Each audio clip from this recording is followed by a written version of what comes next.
We have to continue to examine yesterday's bogus release of the supposed Epstein files that embarrassed some very popular Twitter personalities who were brought to the White House and given binders of garbage documents that had already been published. Only the binders contained redacted documents, and the unredacted documents had been publicly available for many years. And as you can see, the look on their faces revealed that they actually thought that they were going to be breaking some news, that Attorney General Pam Bondi released the long-awaited Epstein client list and other information, only to unfortunately get egg on their face and look like a bunch of dupes. So the new Attorney General Pam Bondi sent a letter to Kash Patel, the new director of the FBI, demanding all of the files and pointing out the obvious fact that the FBI has been withholding them. And then Kash posted on Twitter saying the FBI is entering a new era, one that will be defined by integrity, accountability, and the unwavering pursuit of justice. There will be no cover-ups, no missing documents, and no stone left unturned, and anyone from the prior or current bureau who undermines this will be swiftly pursued. If there are gaps, we will find them. If records have been hidden, we will uncover them. And we will bring everything we find to the Department of Justice to be fully assessed and transparently disseminated to the American people as it should be. The oath we take is to the Constitution, and under my leadership, that promise will be upheld without compromise. Well, that's a nice pipe dream, Kash, because the files most likely won't be released. Or maybe some of them will be released, but then they'll discover that an unnamed, unknown bureaucrat destroyed the documents, just like Hillary Clinton and her staff destroyed the evidence of her email exchanges. And then maybe a couple will be released in what's called a limited hangout, which will not provide the full extent of what it is that Jeffrey Epstein was doing and who he was working for. And who he was working for is the big elephant in the room that none of the Conservative Inc. influencers who obtained these bogus documents, again, that were redacted and many years old, will dare touch. This, by the way, was an AI meme, but it really does illustrate the circus that these people are participating in. I haven't been watching Fox News much since they fired Tucker Carlson years ago now, who really was the only reason to watch Fox News. But I did tune in to see what Jesse Waters had to say, because I did see a clip of him interviewing Attorney General Pam Bondi just a few days ago, who, promised that the files are going to be released the next day. And you could just tell from the tone of her voice that it was a big nothing burger. Actually, worse than a nothing burger, it was a gigantic turd sandwich. But Jesse Waters, to his credit, did a fantastic segment last night about it. Last night on Jesse Waters Primetime, Attorney General Pam Bondi said this. What you're going to see, hopefully tomorrow, is a lot of flight logs, a lot of names, a lot of information. But it's pretty sick what that man did. Again, the information that she put in those binders, that she duped those conservative influencers to release, was already publicly known for years. So we were looking today to find out more about why the government's been so suspiciously protective of Jeffrey Epstein. This afternoon, a bunch of conservative influencers left a meeting at the White House with binders that said the Epstein files, phase 1. Once the binders were opened, people were able to see flight records and Epstein's Rolodex and a list of masseuses. The masseuses' names were blacked out, and the information from the flight logs wasn't new. Neither was the Rolodex. When we began to feel duped, Pam Bondi released a letter that says, basically, I was duped too. Bondi's demanding by 8 a.m. tomorrow morning that this morning the FBI deliver everything to her office, including all records, audio, video recordings, all materials related to Epstein. And she ensures DOJ will disclose everything. And she's directing Patel to begin an immediate investigation into why the FBI isn't following orders. The FBI seized computers, surveillance videos, banking records, file cabinets, and photographs from all of Epstein's properties in New Mexico, the Virgin Islands, Palm Beach, and in New York.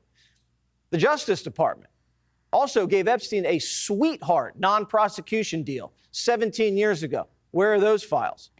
And he got that deal because the key prosecutor on the case would later reveal that he was told that Epstein was, quote, intelligence, meaning, obviously, an intelligence operative. And he's just above the law, so just let him go.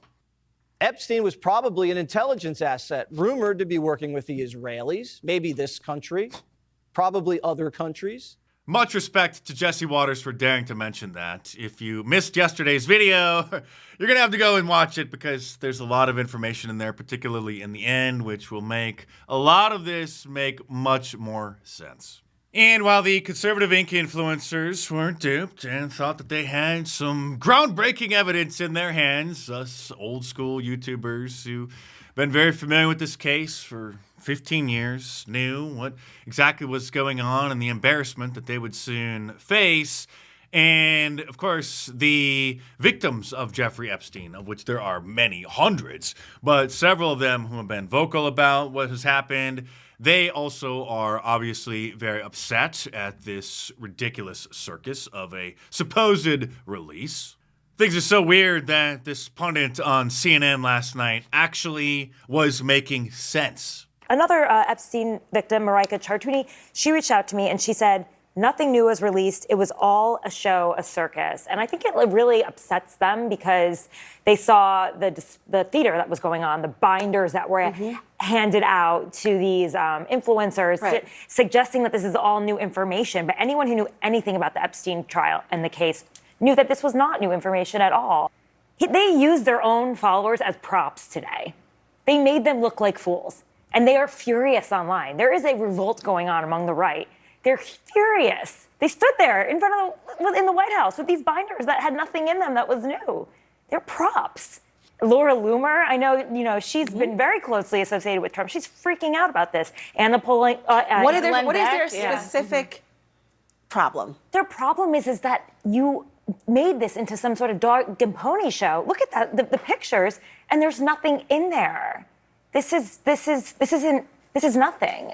And now the liberal media is trying to frame this as if the documents reveal that Donald Trump had close ties with Epstein because he is on the flight log from 1994. They're not going to tell you that. Long before, like 10 years before Epstein was arrested, before anybody outside of his elite group of scumbag friends who were participating in his debauchery knew what it was that he was doing. And because Epstein wormed his way into the lives of so many rich and famous people, there are a lot of people that have photographs with him who are innocent, who didn't do anything wrong.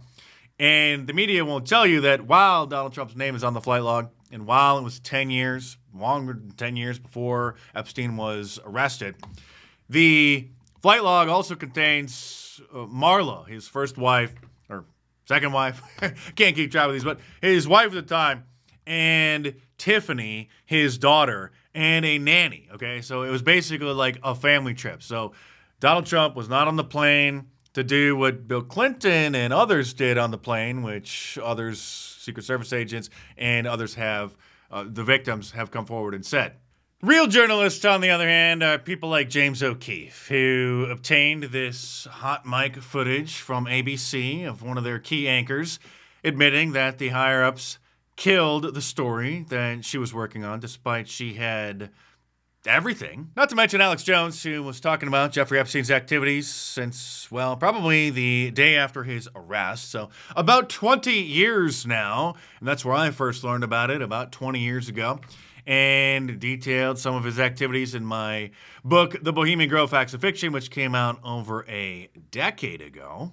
Roger Stone posted this on Twitter yesterday. Every bit of the Epstein, quote-unquote, Epstein material released today was included in his 2015 book, The Clintons' War on Women, because those of us in the know, us OG, original, independent media personalities and content creators, had known about this, like I said, for almost 20 years. You'll never hear any of the brand name, politically correct, mainstream conservative personalities talking about the Franklin cover-up, which is old news to a lot of us who found this rabbit hole many years ago, not to mention this stunning headline from 1989 in the Washington Times, where there was certain kind of a ring that had ensnared VIPs in the Reagan administration. And I covered this in yesterday's video, but I'm going to repeat it because obviously not every subscriber watches every video. In fact, only about 15% of subscribers for any particular channel watch any given video. And so if you're a dedicated viewer who watches every video all the way through to the end, sorry for repeating this, but this is for those who missed it because this is really a key part of the Jeffrey Epstein story. This is a story that broke last year about a high-end sex ring in Boston and D.C., which was a honeypot, meaning set up in order to attract and then blackmail people, scheme by Russia, China, South Korea, and America's greatest ally, Israel, to ensnare U.S. officials. This is a very common and old tactic that intelligence agencies often employ. And few people in MAGA world know that Jared Kushner's father, Charles Kushner, who has connections to the Jewish mafia, which you're not supposed to admit exists, the only organized crime network in America is the Italian mob.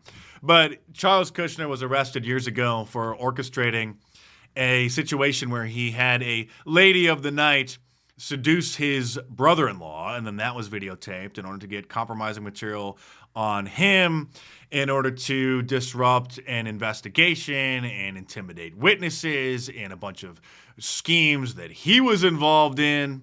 And this is the elephant in the room that none of the conservative Inc., the brand name mainstream, politically correct conservative influencers and podcasters will dare touch, because you're not supposed to talk about how the NSA and our intelligence agencies internally know that Israel is the top spy threat for the United States, as Edward Snowden revealed when he leaked those NSA documents now over a decade ago. And the reason I don't have any faith that Kash Patel or Dan Bongino, who is now the second in command of the FBI, are going to release all of the Epstein documents is because there are certain things that they don't want to delve into. In fact, here is Bongino, afraid to admit what everybody in conservative media, everybody in the media in general knows and has known, but here he is playing dumb.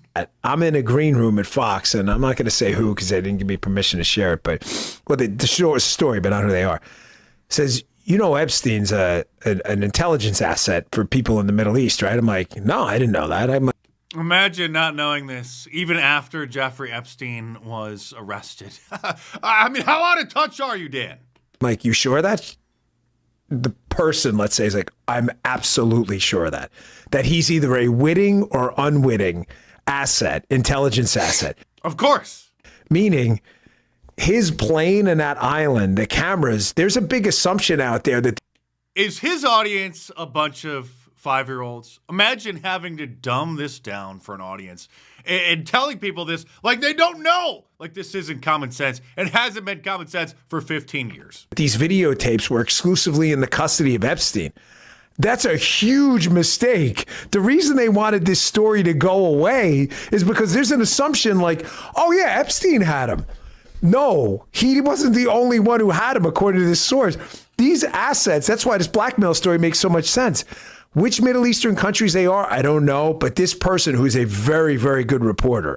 Either Dan Bongino is playing dumb or, I'm sorry to say it, is really dumb. Either way, there really is no excuse for this kind of nonsense. Matt Gaetz went a little bit further, but still didn't want to kick that bee's nest, which is understandable. That's very dangerous. But at least he is admitting that there is a bee's nest over there, and he is not playing dumb. He's exercising understandable caution. I actually think that on Epstein, it was a foreign government that took him out. I don't think it was a domestic enterprise. Really? I do. I'm not going to say which one, but I don't think it was domestic inspired to take out of him. I think that was a foreign operation, government sponsored. So foreign operation took out Epstein inside of our prison. Yes. So they must have been allowed to. Oh, I think it was in concert with people in our government. Wow.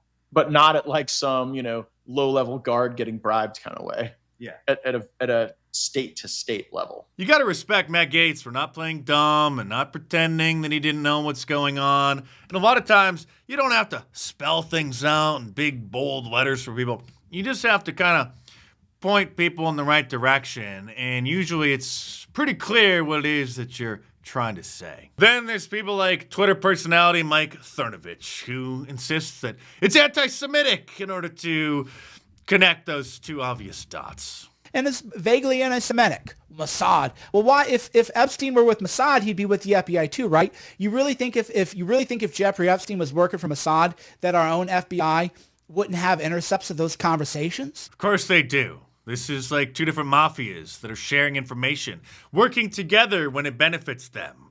And maybe Mr. Cernovich doesn't know that Ghislaine Maxwell's father was Mossad. Actually, Cernovich isn't that dumb. He just thinks his audience is that dumb, so he pretends to not make those two connections and puts up this false smokescreen to give the appearance that it's anti-Semitic to dare to see the obvious. The rabbit hole goes a lot deeper, and if you really want to know, then you should probably read my book, Inside the Another Secret Society That You're Not Supposed to Talk About. Available in paperback and now hardcover from Amazon.com. And if you enjoy my videos, then you can sponsor my work through Locals by clicking the link in the description below and joining for $5 a month. It's basically like a private blog that requires a subscription. So your support over there, greatly appreciated. Thanks for all your support. Subscribe to my channel if you're new here. And of course, click the link in the description below and check it out.